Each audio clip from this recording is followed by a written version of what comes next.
Welcome to another edition of One Take Only. I'm George Phillips with my semi-good friend John McClellan. And John, look at the leaves on the tree, or lack thereof. It's the off season. Yes, it is. And got some things to talk about for the off season too, don't we? Well, quite a few things going on. Mark Miles is named Jay Fry as the president of IndyCar. You like that? I do. I think a lot of people were sort of lukewarm about it. Was it the best choice? I don't know, but I think what? It might have been the best choice out of the people that wanted to have that job too, though. Good point. I'm not sure that there were a lot of people just beating Mark Miles' door down for it, but I'm sure there were some people that thought they could do a good job. I do think that Jay Fry is very qualified to do the job. He's got a strong racing background, but it's just not on the track. It's as a car owner, or just working behind the scenes, so to speak, with IndyCar. But say what you will, but he was the one that got the Verizon deal put together for them to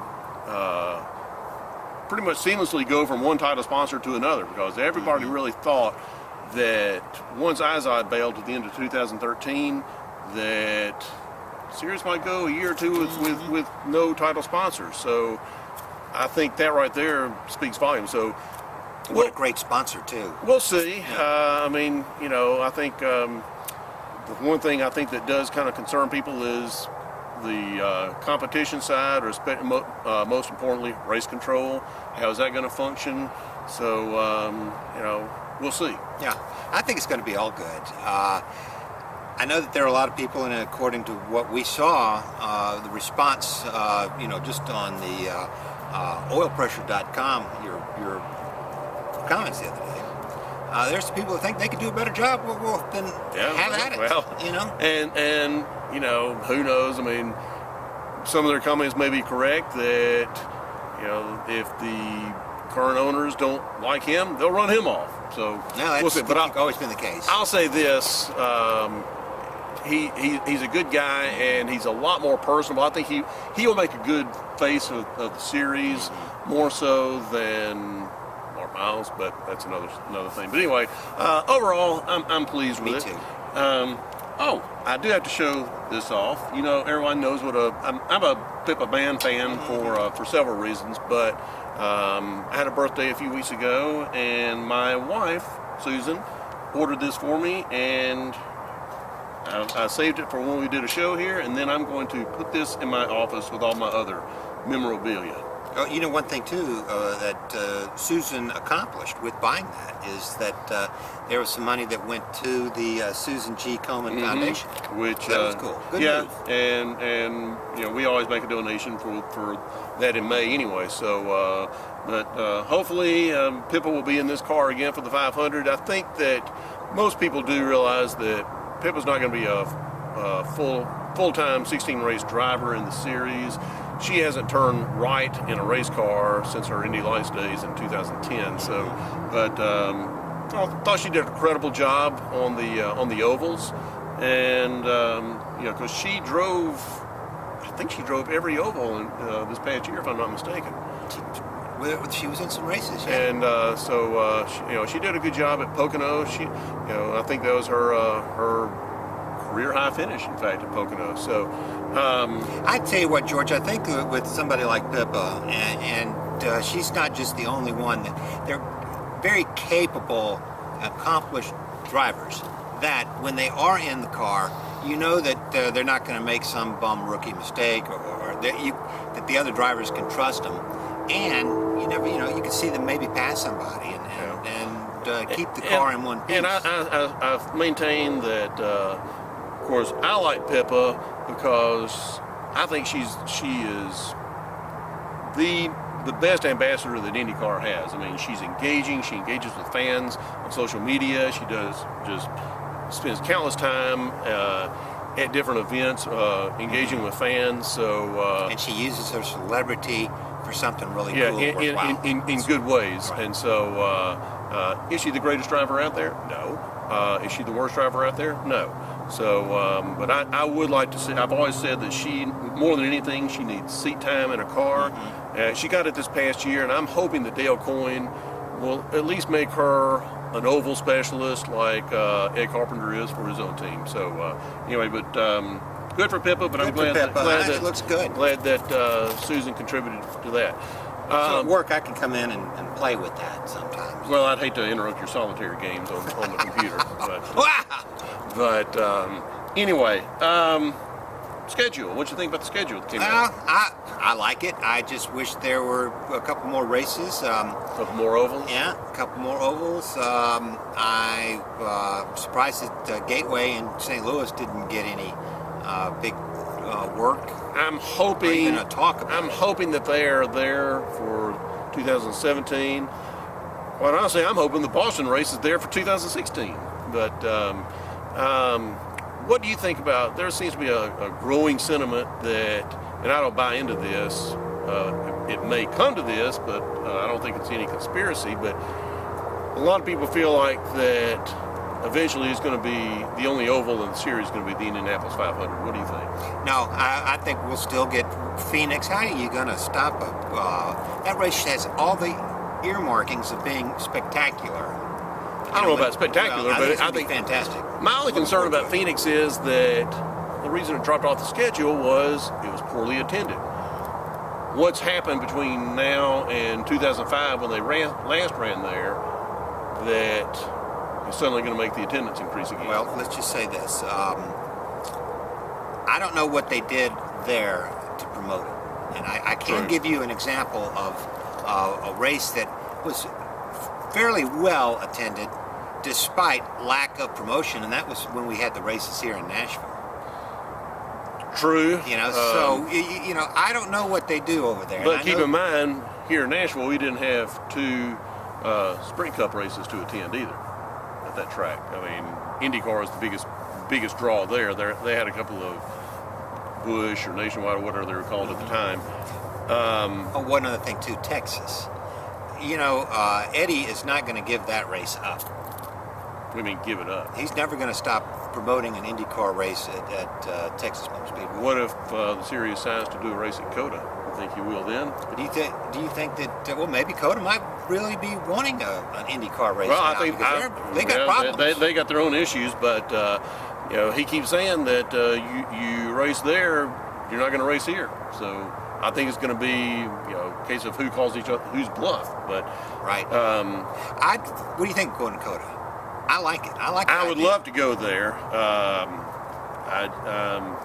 think let's find out what Formula One's going to do next year or whatever. I think if it goes directly from Formula One racing there 1 year to IndyCar going the very next year, I'm not sure. I think there needs to be some time to get those fans kind of really starving for any type of racing, because otherwise you're going to have fans that see Indy cars there and say this is primitive. So I don't know. Let's just see what Bernie Ecclestone does with Circuit of the Americas. I've never liked that term, COTA. Hey, you know what though, George? It's not that COTA. It's beautiful. It's nice. It's not exciting me as much as I really look forward to the Texas Motor Speedway. That's always a good race. Yeah. And lots of really cool things happen there. And I think that's also, it looks to me, and it's always appeared to be, a racer's race. Yeah. An oval racer's race. Yeah. And there's some that don't. And Carpenter, he's done well there. He has. He didn't this past year. No. Will Power did pretty good there a couple with the year Ed won. He's came back. Yeah, he almost got him. Yeah. Tell you what I am looking forward to, and Susan and I are going to this race, is Road America. Oh, cool. Okay. We got our hotel reservations a couple of weeks ago, and we are headed there. So this will be the first time since the series left Nashville we've actually gone to a race after Indianapolis each season. So so we're really looking forward to that. I've been saying for years I wanted to go to a race there. Then open wheel racing wasn't there for the longest time, and I finally said, if series ever goes, we're going. I'd still like to say we might go to Pocono next year. Depends on how the budget holds up. I'd love to go to Pocono. Yeah, I think that, I know Pocono, there was tragedy this past year, but, every track has some tragedy. Yeah, and that had really nothing to do with the track. That was just a fluke. Right. Unlike Las Vegas a few years ago, the track sort of lent itself to that circumstance. Pocono's a terrific track, and I don't see why it would be dropped. But getting back to Boston, you think it's going to go off? I haven't a clue. I think it will, but I still don't understand how we're even having this conversation of something that showed up in black and white on a schedule is suddenly in jeopardy before anybody's ever turned a wheel there. Yeah.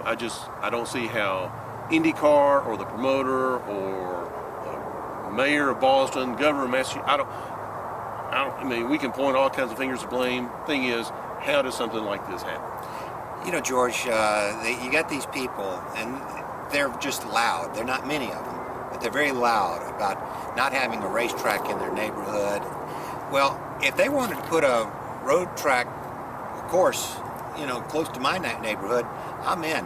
Oh, I mean, I wish they'd run one in my backyard right here, but I give my yard to the paddock. You and I are different, so especially yeah, but you. still, I think that these are people that aren't seeing the big picture. That you got a big opportunity for all sorts of festival-like fun. I know, and the business opportunities. Of course, keep in mind, we're not talking about a sports-starved city. I mean, Boston's got everything going on, right? And that's right as the Patriots are starting to really get fired up. Pennant race in Boston that didn't happen this year, but they got it worthwhile for the last 10 years. I mean, they've been playing meaningful baseball in September. So, Celtics, the Bruins. So, I mean, you got a lot going on in that city. So, it's not as big a deal to them, say, that Barber is to Birmingham. So, but anyway, we've gone now, 2.5 months without a race? Without a race, I don't like it. And we should have had something in late September. But still, there's still a good bit going on in the off season. There's still some seats to be filled. Honda. What about Honda now? Well, they got the aero kit. Well, they got their liking, don't they? Well, sort of. They didn't get to do anything with the Super Speedway package, so they're not happy, and Chevy's not happy that they got any concessions at all. My It was car's taking moving off in reverse. What was I saying? Talking about the Honda package, aero kit. But the fact that they were told they could not adjust their Super Speedway package, they're upset. Chevy's upset because Honda got any concessions at all. So there's an old saying that the best compromise is when both sides are unhappy. So I think it was a fair compromise, personally. Why can't they just say, look, here's the deal. If you see something you need to change to the next race, do it. Well, unfortunately, the C word comes in, cost cutting. That's the way it used to be, but as we know, and that's a whole other episode. Nothing in racing is like it used to be. So, unfortunately. Yeah, it's too bad. But because that was how it was. That's how I grew up. You did all that. Old people like me and very old people like you remember those days. So, and I don't want to ever forget them. I don't either. I like knowing them.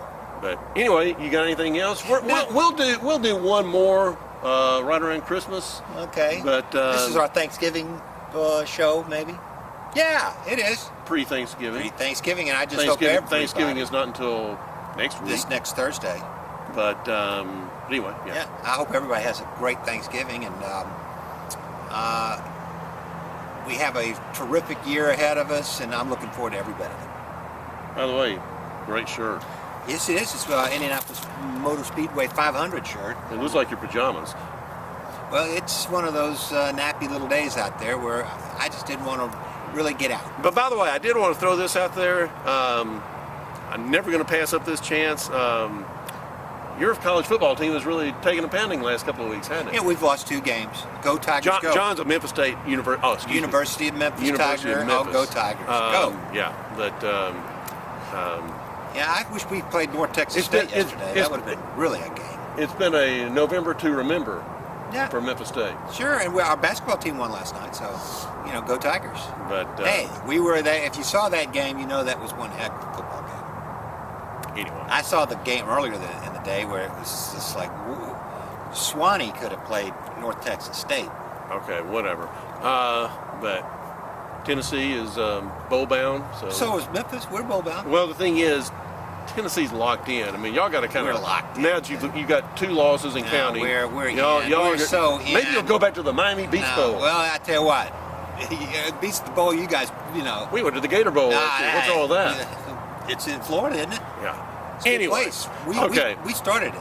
Okay. Anyway, Go Tigers. Got anything else? Hey, yeah, I'm a Cub racing fan, related. too.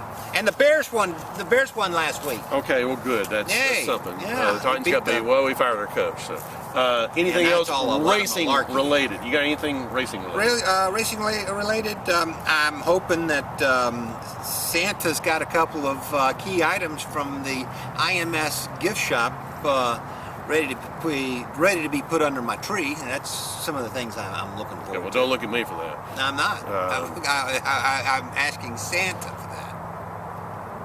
Anyway, so if that's all you had. That was pretty weak. Anyway, for John McClellan, I am George Phillips for oilpressure.com. Thanks for watching.